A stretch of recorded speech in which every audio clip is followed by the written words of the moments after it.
Thank you, Ivan. And Alex, many thanks for that fine talk. I just want to reiterate at the beginning how important it is for you young people to familiarize yourselves with these classic works. Alex mentioned Friedrich von Hayek. He had the privilege to meet him in person.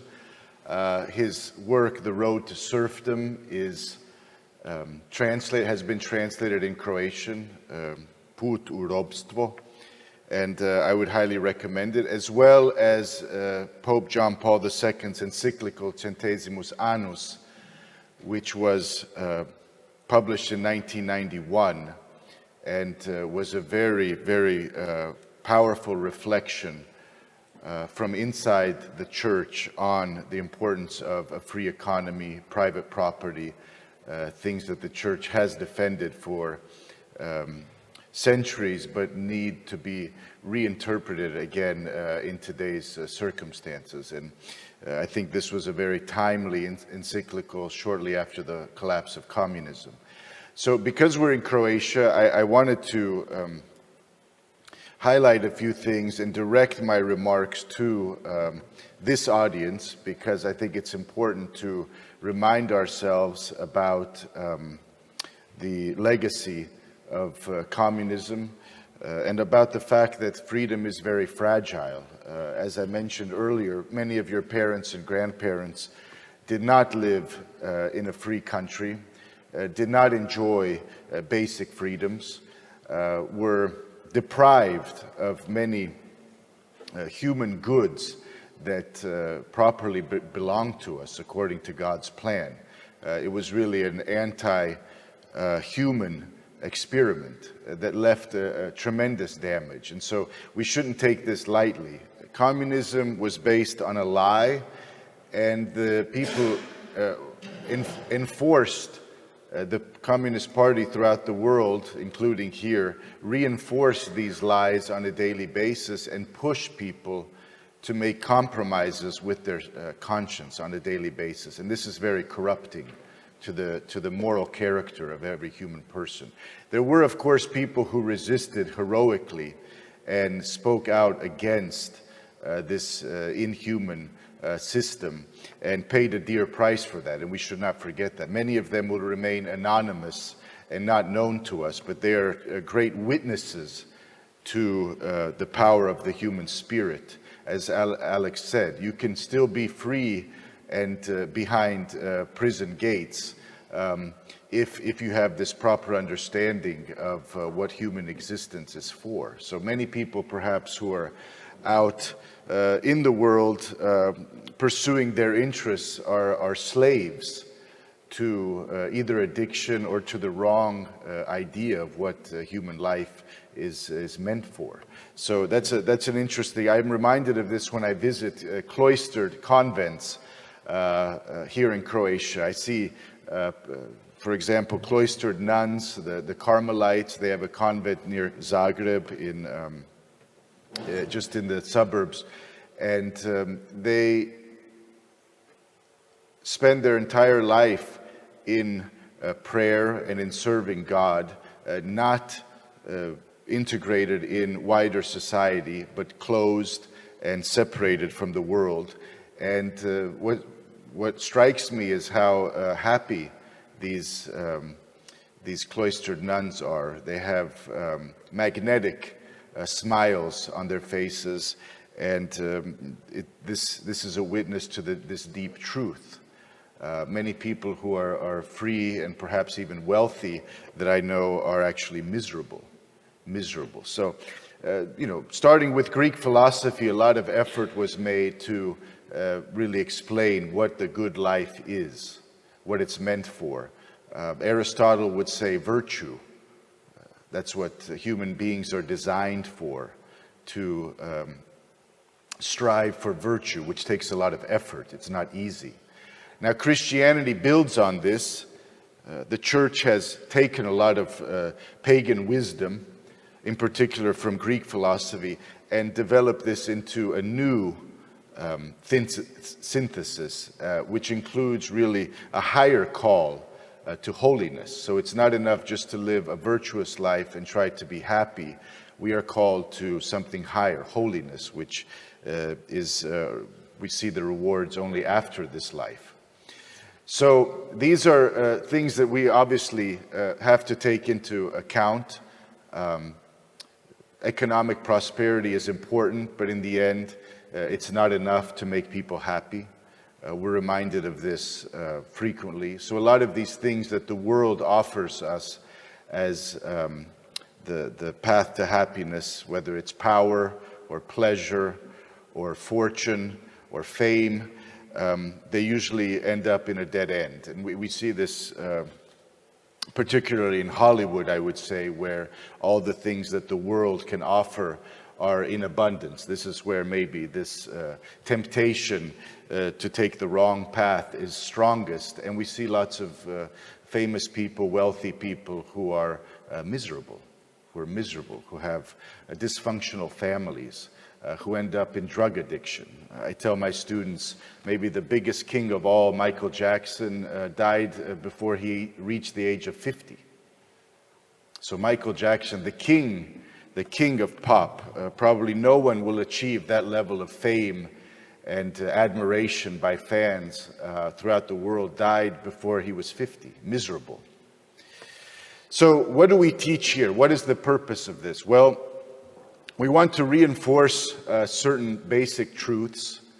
In the economic sphere, I think Alex very well explained how important private property is to the flourishing of every human person. So we have a right to enjoy the fruits of our work, of our labor, and we have the right, of course, to leave our property to our family members or to whoever we wish. In America, there's a culture of giving, and the nonprofit world is a very lively, very dynamic space where you have donations in the millions given to various causes.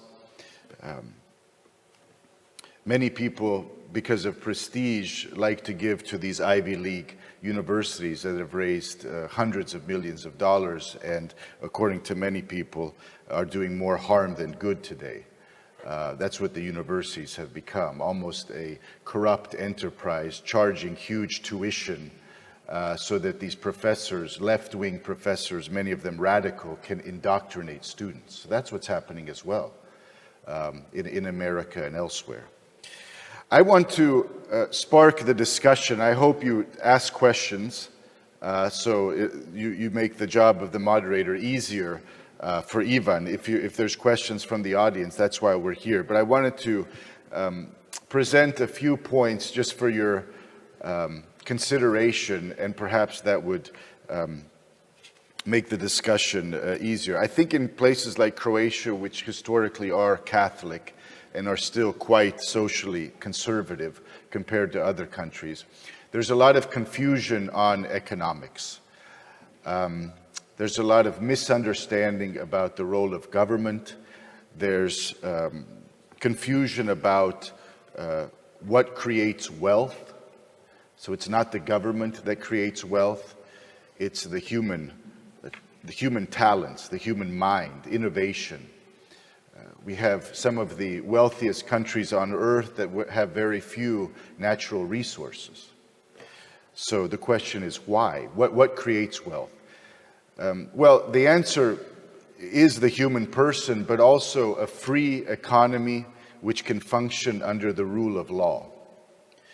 And that's something in many ways that Croatia has not been able to achieve. When I was serving under Prime Minister Orešković in 2016 as an advisor, we were traveling around Europe, going to different events with investors.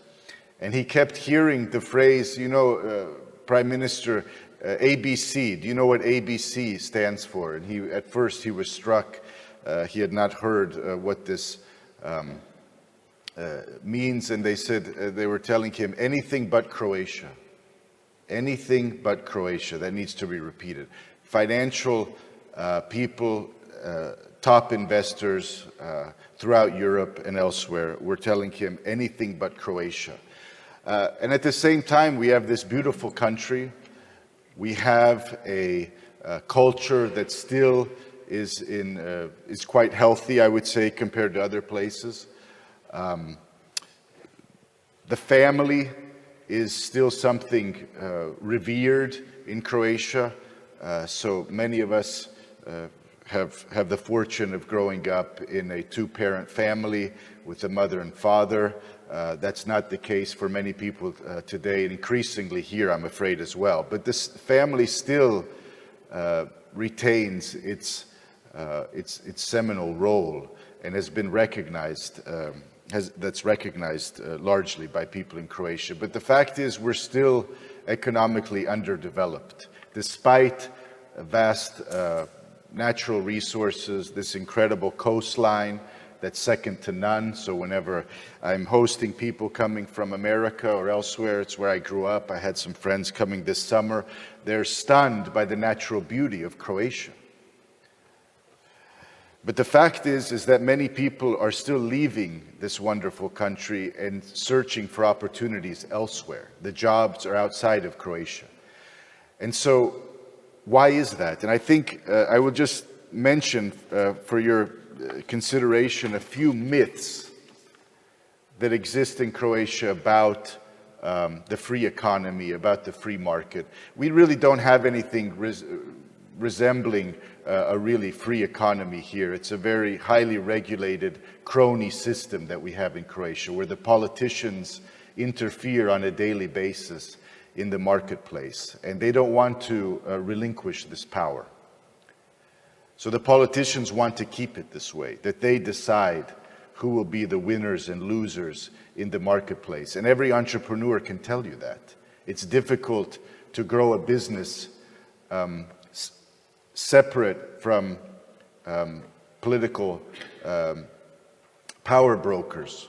You know, many of my parents ended up settling in the United States, but Croatians who emigrated outside and left the country to go abroad, they went to countries that were economically free.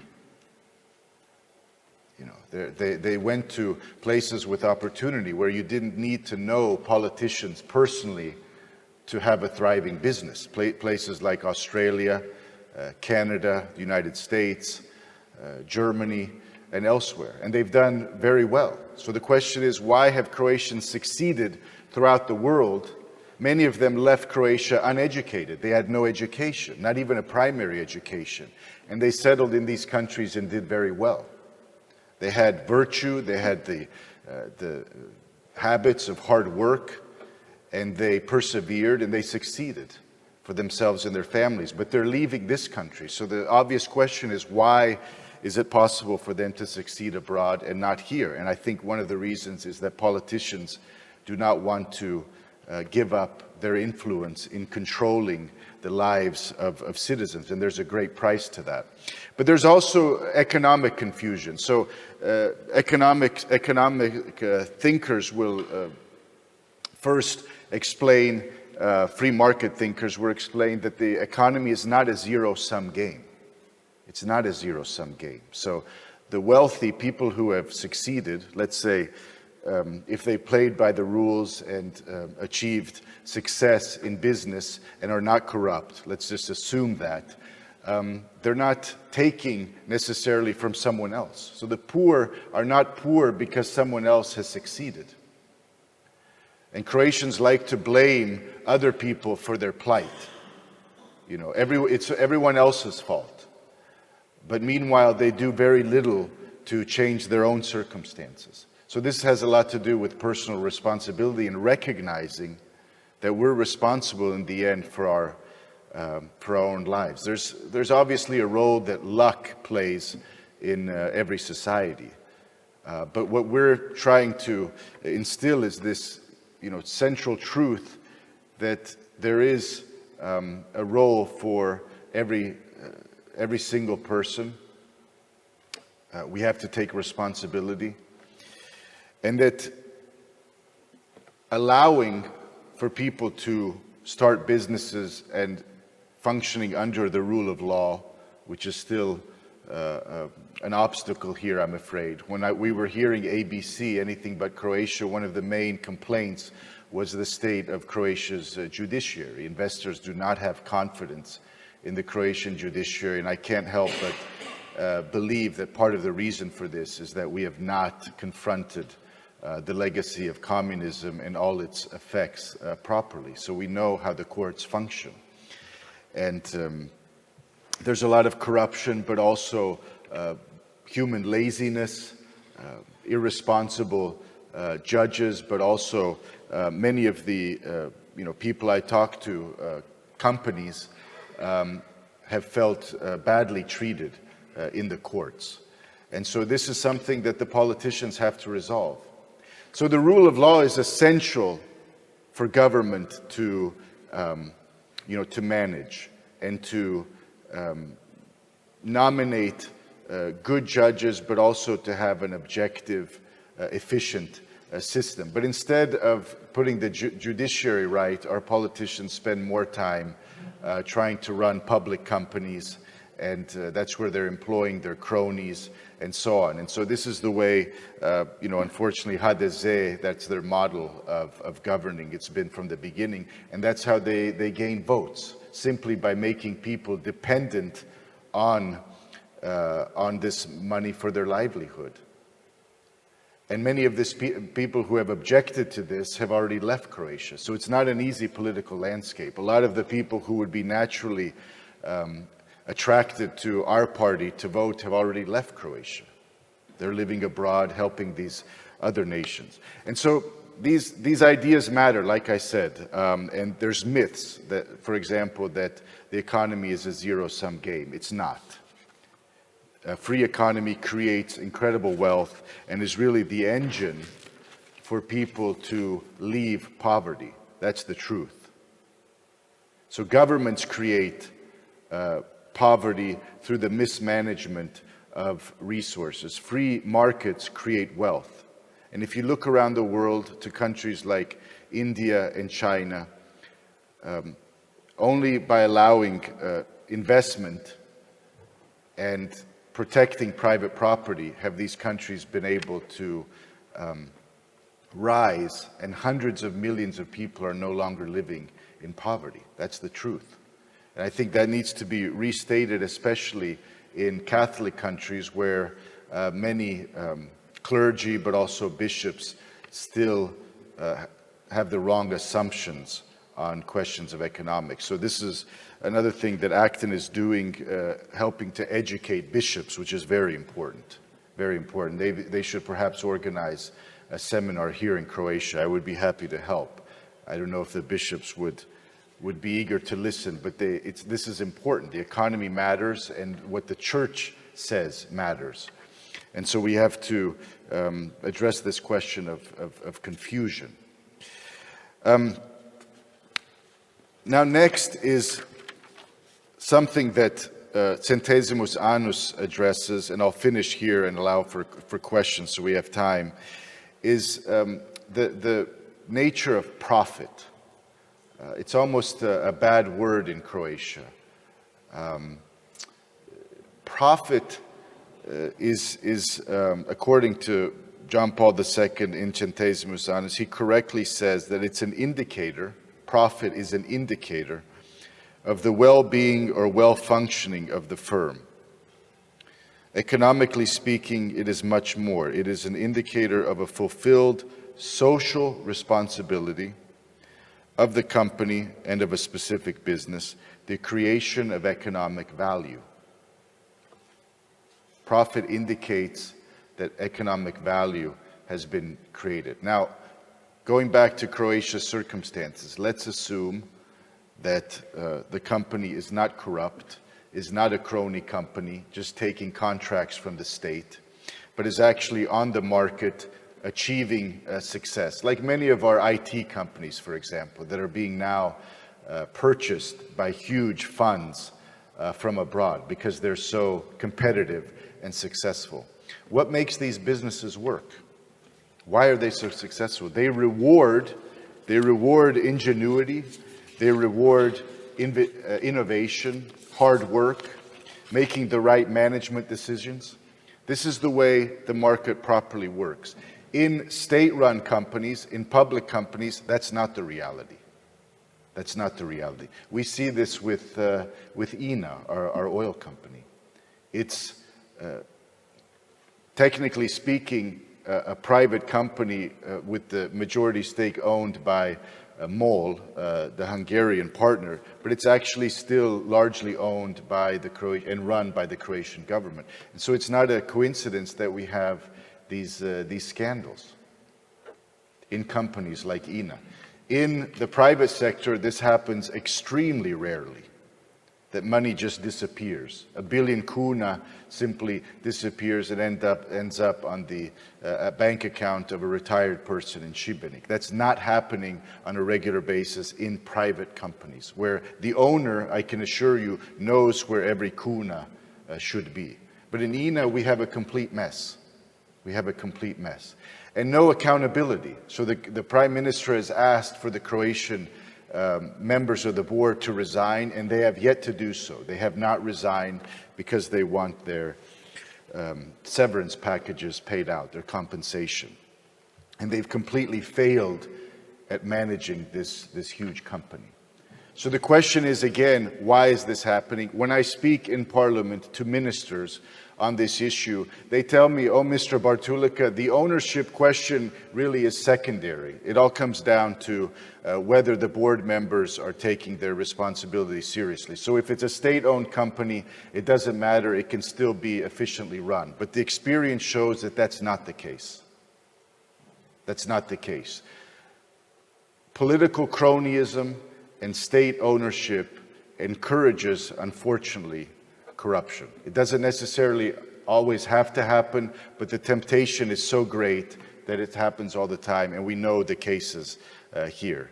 It's almost 100% state-run companies.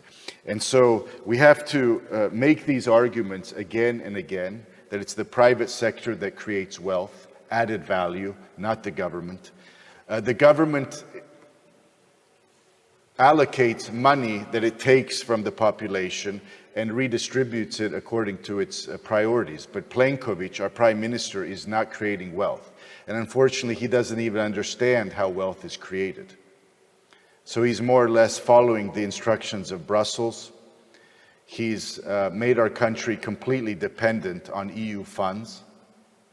That's the reality. Our country has become completely dependent on EU funds. And we don't have the self-confidence that exists in other places like Poland, for example, or Hungary, where political leaders are willing to contradict, when it's necessary, the elites in Brussels. Our politicians are not doing this. So there's much to discuss. I'm very happy that Alex mentioned St. Thomas Aquinas and St. Augustine. So the Church from the beginning has taken human freedom very seriously. The Church knows the human person, what our human nature is. And that's probably, along with the Holy Spirit, why it's been in business for over 2,000 years. It knows the human person. And Christ is really the example of perfect living. So the gospel from last Sunday about the rich man, and I'll conclude with just a short reflection on the gospel, where the wealthy man was not condemned to hell because he was wealthy. It was his moral blindness that condemned him. He did not see Lazarus at his door, and he was ignoring the plight of his neighbor. It was kind of just a radical indifference to the needs of people around him. That's why he's condemned. Nor is the poor person, just because of the fact that he or she is poor, necessarily holy. That's not the case either. So we shouldn't think of this in black and white terms. The message is that with wealth comes moral responsibility. And despite what I hear about from Croatians since I've been living here about American society, how America, is towards the poor, there's no mercy. If you lose your job or are poor for various reasons, you will simply die in the street. That's also not the case. That's a huge myth. America, when you look at the statistics, is the greatest giver in the whole world. There's tremendous generosity in America, but first this wealth has to be created for it to be given away. But people who are sick and need emergency treatment will not just be let to die in America. That's not the reality, but that's what many people here think anyway. So the fact that wealth is created doesn't necessarily mean that a culture needs to become decadent or corrupted, but it's not easy. It's not easy. That's why we have to take these questions very seriously, connect wealth and private property with virtue, with moral virtue, so we can retain what's most important, and that's a healthy family environment, a healthy national culture, which will allow people to flourish. So these things are all interconnected. These things are all interconnected. We also need a growing population, not a declining population.